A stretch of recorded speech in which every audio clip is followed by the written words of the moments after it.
But see, in our heart of hearts, we know, did I study or not? If I have studied, my marks will automatically be decent, if not awesome. And if they are decent, they will reflect a good NEET performance as well. Hi, welcome back to my channel. I feel like final year is such a strange phase in MBBS. On paper, we are almost doctors, but internally, it doesn't always feel like that.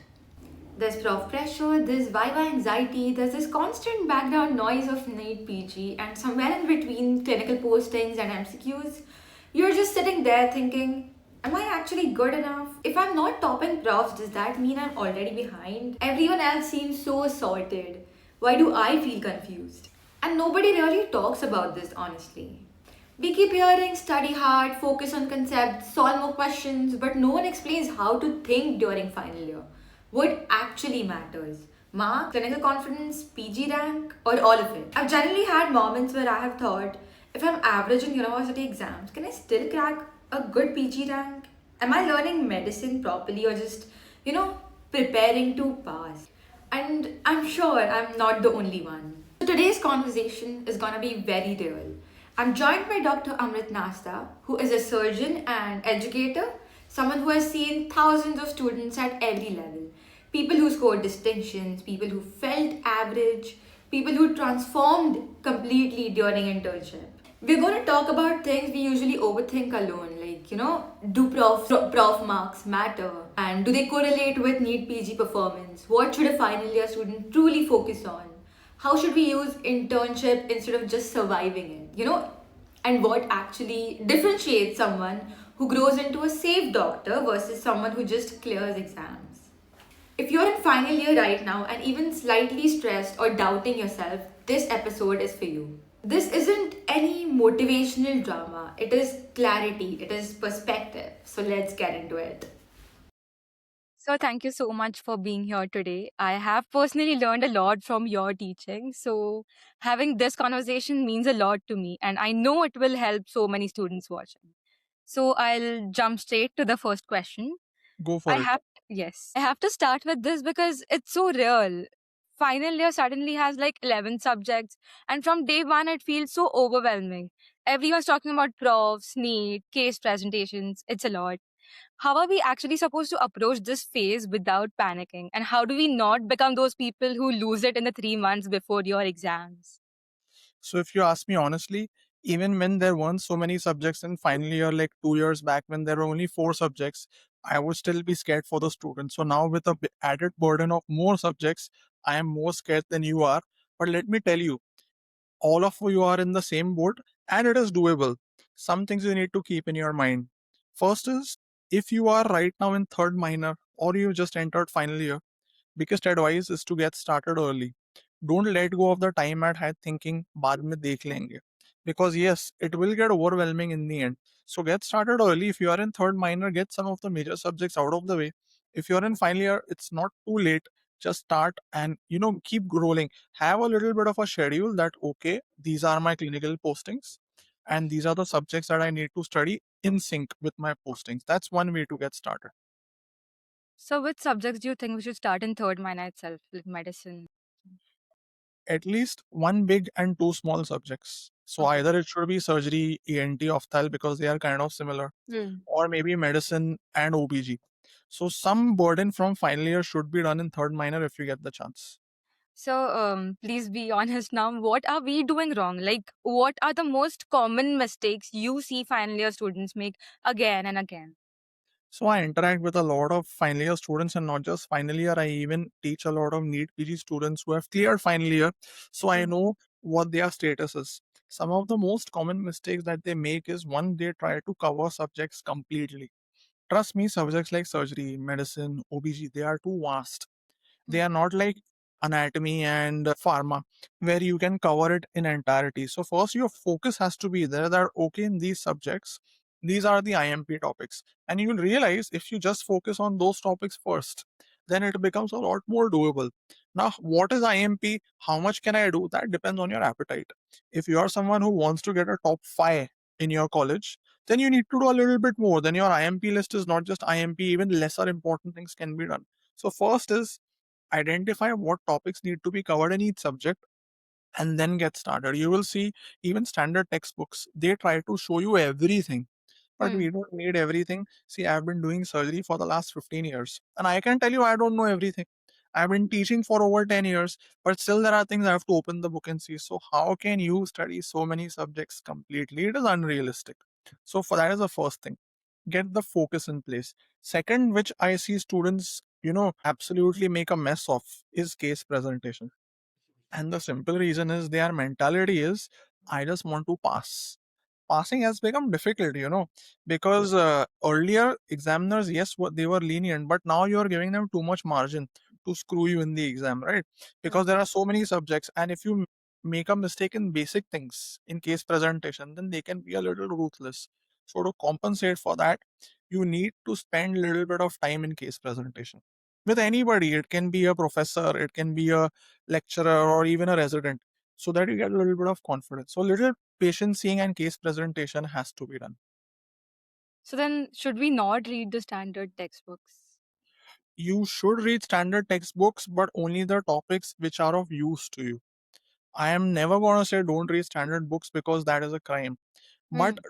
don't read it from start to finish. Like if you ask me for surgery, there are topics which I must do from Bailey and Love, which are IMP topics, intestinal obstruction, trauma, and they are given well. It's not that they are unwritable, but when I study, these are the things I should study. That is what has to be. Then standard textbook or non-standard, they are all the same. I will be able to write answers. Okay, sir. So I am from the 2021 batch, and we have our exams in like 20 days. So Yeah. what should we be doing in these 20 days? How do we manage everything? And should we focus on just theory right now, or should we also focus on practicals? It will be like a month later. So you are going to enter a pressure cooker situation. You are kind of already in it. Now, what you need to do is first understand that your focus right now should be only theory, not practicals. Practical time is later. You Hmm. have about 3 weeks. There are so many subjects. Right now, your focus should be, when I study a topic, how much do I need to write an answer? Okay, again, the same thing. Don't try to read the full topic and think, okay, I'm going to write an answer with so many points in it. It's not going to happen. What I really need is, I should be able to cover maximum IMP topics at this point of time. Okay. And when you will actually go to write the paper, you would have realized in your prelims that there are some topics that you know very well because you studied them so hard. Hmm. So you end up writing too much. And then the Hmm. time will come that your other questions, the short answers and all, you have no time left. But that is detrimental. Remember, MBBS is all about being jack of all trades. You don't have to be king. If you're a jack of all trades, you will become the king, because you need to do justice to every subject, little, little, little. You need to do justice to every paper, every question. It should not be that I write my 3, 4 LAQs awesome, and then the SAQs I write nothing. I rather write decently all the questions. That should be at the back of my mind. It will make my studying more focused and my revision a lot easier versus doing everything and then ending up not doing the IMPs in some subjects. So for my college, we have like 4 days for practicals between the theory and practical exams. So what should we do in those 4 days? You have to make a plan of what you're going to study in those 4 days right now, because yes, there is a pro and con of it. The pro is your theory will be fresh, and Yes. pracs are like Mm. 50% theory only. So Mm. theory is fresh. That is a good thing. So in those 4 days, you only have to focus on the case performance and the tables of the subjects, and not the theory of the topic. So you just need to do like in surgery. If it's a breast case, what will I ask in history? What will I do in examination? That's it. Mm. The investigations treatment will be fresh. Then little bit focus on the tables, and that should be, I won't say doable. It is tough, but you have to pull it off. See, you are entering a battleground, and I won't say enjoy the battle. Nobody enjoys these kind of battles, but yes, you have to embrace it. Means you have to, sina tan ke face it, that okay, I am in this boat and I have to get it done, and it is doable. Okay. So one day before the exam, like before the theory or before the viva, there are Uh, some people who are like revising a lot, hyper revising, you can say, or and there are some people who are just spiraling. So what do we do just one day before the exam? What is to be done? So that preparation of one day before the exam actually depends on what you have done through the year. So this is actually for people, not for you, Nidhi. Unfortunately, this is for people who are preparing earlier. Now, when we study topics in surgery or medicine, like let's say I study C esophagus, or in esophagus if there are 10 topics, My first read should be a read of filtering, where I just filter out these are the topics which I'm going to revise later. And in these topics, these are the points that I'm going to revise later. So when I reach my first revision, this is the content that I'm going to revise. It will be like maybe 70% of my first read. When I do my first revision, this matter should become even lesser. My IMP points, revision points should become even more concise. Like this, every time I study, it should become lesser and lesser and lesser to revise. So by the end, I will know one day before what I need to revise. Right now, what you can do is for each paper, mark out the topics that you want to revise a day before and only do that. You can't do everything one day before. It's unrealistic, neither in theory nor in practice. So you can just mark out one day before what is to be done. So some people say that you don't have to overwork yourself just one day before the exam. Like take it a bit slow. Is that what you would suggest? No, that is a personal preference. Some people do take it easy. I was not one of them. I was the kind of person who Yeah. would maybe sleep 2 hours before the exam and then still go for the theory paper. I don't recommend that for pracs. For pracs, you should definitely take it easy because for pracs, one day before studying is not that important. It is the mentality with which you go for the exam. If you are very fatigued, you are in sympathetic overdrive, even if you know things, you will forget them. So for pracs, don't go on 2 hours of sleep, but for theory, it's okay. So, but in the exam, even if we know the content, the moment we stand in front of the examiner to present a long case, Yeah. our confidence just disappears. So, like, how do we build on that presentation confidence instead of waiting till the last prelims? So one thing you need to understand is the examiner has not come with a preparation of every topic and every question he's asking you. He's asking you things out of his experience. He's not sitting with a standard book or a practical manual and he's like, okay, answer this, answer this. They are normally there not to, stop you from clearing the exam. They just want to see when you pass the exam, are you going to be safe as an MBBS or not? So when you go for the exam, your answers have to be on normal, simple things. And even if you falter or you say something grossly wrong, it's okay. They are human beings. Okay, this is not like a AI robo who's taking your exam who has a checklist that okay, you said it this wrong. Okay, finished. It's not like that. They will give you chances. You have to take that opportunity. So when they are hinting at something, you have to take it in the right spirit. Needless to say, don't argue with them. You may be 100% correct in something you are saying, and they may have misunderstood it, and they may be like, nay, nay, nay, it is not this. I will show you the book. Let such scenarios never occur in the practicals because even if you are right, you're still going to be wrong. So this should be the mentality that the preparation should be on normal basic things, not very hi-fi things. Some examiners in medicine, surgery, OB, in fact, they don't want to hear hi-fi things. It hurts their ego. So try to keep their ego at peace. It's okay if you make a few mistakes. They'll be happier that you did. So, there's always this guilt around minor subjects. If we study NT or opthal, and then we feel as if you're ignoring medicine. Then if I study medicine, I feel as if I'm ignoring ENT and opthal. How should we realistically divide time without, constantly feeling behind? You have to be the jack of all trades. You can't be awesome in medicine and ENT and screw up in surgery and opthal. It doesn't work like that. Your aim should be in every subject, I should cover 70 to 80% of the portion. If I do that, I will be able to give time to the smaller subjects. Problem happens when I try to do full medicine or full surgery or 90% of the subject. That's not really useful because understand if you study 70-80% of the important topics, you will get questions from that. You will get questions from ischemic heart disease, stroke in medicine. You answering those questions well is good. But the problem is if you can't answer those questions because you couldn't revise because you studied so much, Hmm. IMP thing got left out, that will be criminal. But if some rare disease comes, some cardiomyopathy or some rare type of stroke, and if you falter in that, even if it's in theory, the examiners will be more accepting. So keep this at the back of your mind that you need to know the IMPs first well in all the subjects. Then you have margin for messing up the rare topics. Sir, during viva, when the cross questions start coming one after the other, what are Yeah. you actually looking for as an examiner? Is it our knowledge? Is it the logic behind the answer? Or is it our composure? Or are you just seeing when we break? No, see, no examiner wants you to break. Okay. They just want to get done.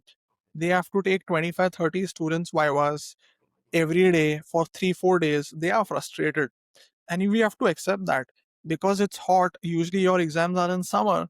and colleges don't have AC, and then there are students who really give bad viva, so they are already irritated. You just need to keep them at peace.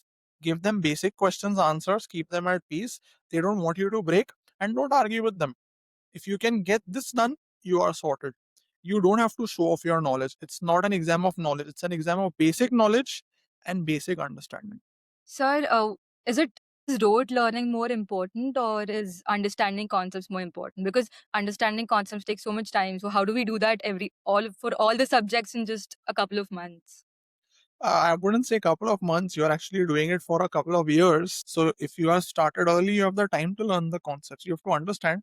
Rote learning will get you till a certain point, but concepts will help you in the long run, even in your clinical practice. I'm not saying there is no need to rote learn. Some things you have to rote learn, like for this disease, these are the medicines and these are the dosages. Those you have to rote learn at this point of time. Only when you go in practice, you will know them back of your hand. That is fine. But to say I will rote learn topics like hernia and surgery, I'll just mug up these are the points of hernia. That's not fair.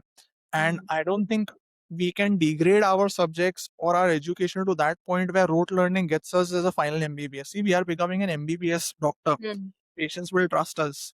So some kind of a conceptual understanding has to be there because it helps us in clinical practice and it'll help you solve the MCQs. Do not be under the impression that NEET-PG today is entirely point and fact. In fact, that is not. Subjects like surgery, most of the questions have a clinical scenario or an image and an interpretation. They are like USMLE exams. So rote learning will not help you solve those questions, at least in these clinical subjects. Of course, where it is needed, it's needed. But let that not be a blanket decision that I will memorize everything under the sun. That will make you really confused in the exam. Okay. Sir, one last question. So I think this is something a lot of students, quietly worry about. Do prof marks reflect how we will perform in NEET PG, or can someone be average in university exams and still get a top rank? I'll give you two kinds of students. There Hmm. are a particular type of students who are like, to me, MBBS marks don't matter. My focus is NEET. And there are some who study in MBBS who still don't get good marks. Okay. If I am one who has not gotten good marks because I didn't study, then it is something wrong. But if I got decent marks but I studied very well, that will help me in NEET. So at the end of the day, it is how much you have studied. I have studied well and my marks are also good. Like you would have seen toppers. Yes, to some extent that will reflect in the NEET rank. So I'm not going to say marks don't matter. To some extent, they do matter. People who do well in final MBBS, they do eventually do well in NEET. But that doesn't mean if I screwed up in final MBBS because I had some bad internal or external examiners, that is granted. But see, in our heart of hearts, we know, did I study or not? If I have studied, my marks will automatically be decent, if not awesome. And if they are decent, they will reflect a good NEET performance as well. Okay, sir. So thank you so much. This was a this was very informative, and that's it. So thank you. Thank you, Nidhi. Anything you want to say? Hopefully, what we have shared, you listening to me and other people listening to us will percolate and it will give them a little bit of open up their minds to things which probably they were not having. It would have never even crossed their mind. My, my main message is, don't take your MBBS exams and your MBBS years lightly. Yes, you want to enjoy, but times are tough. Competition is a lot. Every year, number of people appearing for entrances, whether it is NEET or MLE or lab or whichever exam you're going for, is increasing because our doctors are increasing. Competition is increasing. So if you want to survive, you have to be the fittest. And if you want to be the fittest, you have to study. Not only study, but study, see what's going on in college, what's going on in the wards, what are the practices that are followed, because that is what the exams are currently testing you on. Second thing is about balancing your college life. See, university is a fun time. You have to have extracurriculars going on, which is a good thing, but let that be a part of your MBBS. Other things like studying, seeing patients are equally important. So let fun not be halted, but let fun not be the only thing you have in MBBS. Okay, it has to be balanced. That is how our life is going to be. Even when you go into private practice, it's not that we are only working and making money. We talk about work-life balance. That's how we choose our branches. What is this work-life balance? It has to start in MBBS. not when you go into practice. Hmm. So our life and our work has to be balanced from the start. That will give us happiness and that will give us more motivation to work. So even Hmm. when we practice now, we are like working 5 days a week for these many hours, but then we do want to take some time off on the weekends or in holidays where we spend time with our family.